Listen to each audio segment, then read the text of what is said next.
today. Marjorie Taylor Greene, who is a big ally of yours, said that she would rather see you focused on nonstop domestic policy meetings here at the White House instead of nonstop foreign policy meetings.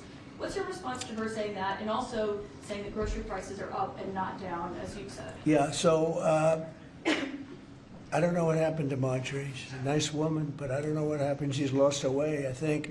But I have to view the presidency as a worldwide situation, not locally. I mean, we could have a world that's on fire where wars come to our shores very easily if you had a bad president. We had a horrible president, and we ended up with Russia, Ukraine, and we ended up with other disasters, too. Don't forget, I put out 8 wars, 9 to come. I think I'll get the other one taken care of. But I put out 8 wars.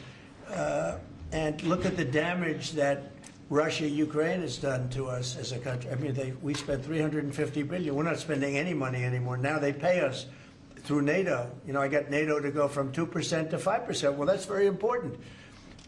When you're president, you really sort of have to watch over the world because you're going to be dragged into it otherwise. You're going to be dragged into a world war.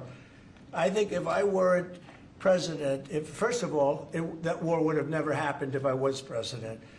And if I weren't president, that war could have led to World War III. It won't. It's not going to anymore. But when I first got in, I said, wow, this situation could lead to World War III. And I got NATO together. I got everybody together. But with all of that, I passed a great, big, beautiful bill, which is the biggest tax cuts in the history of our country. So when somebody like Marjorie Taylor Greene, who's now catering to the other side, I don't know what, I guess she's, got some kind of an act going, but I'm surprised at her. But when somebody like Marjorie goes over and starts making statements like that, it shows she doesn't know. I don't devote a lot of my time. Let me give you another example. China. China was going to hit us with rare earth. Now, everybody says, what does that mean? Magnets. If China refused to give magnets, because they have a monopoly on magnets, because they were allowed to happen over a 32-year period, there wouldn't be a car made in the entire world. There wouldn't be a radio. There wouldn't be a television. There wouldn't be internet. There wouldn't be anything because magnets are such a part. Now, nobody knows what magnets are, and not overly sophisticated, but to build a magnet system would take 2 years. So if I weren't able to say to China, look, if you're going to do that to us, we're going to charge you 158% tariff. It was 100% on top of 58%. And China called up immediately and said, we will make peace. And we made peace. We made a great deal. We made an unbelievable deal. China's paying tariffs to the United States, not the United States paying tariffs to China, which has always been the way it was. Nobody can believe these deals. But so when somebody makes a statement about he's devoting time to the world, well, the world is the United States because if the world's in trouble or if the world is ripping us off, the world was ripping us off before I came here.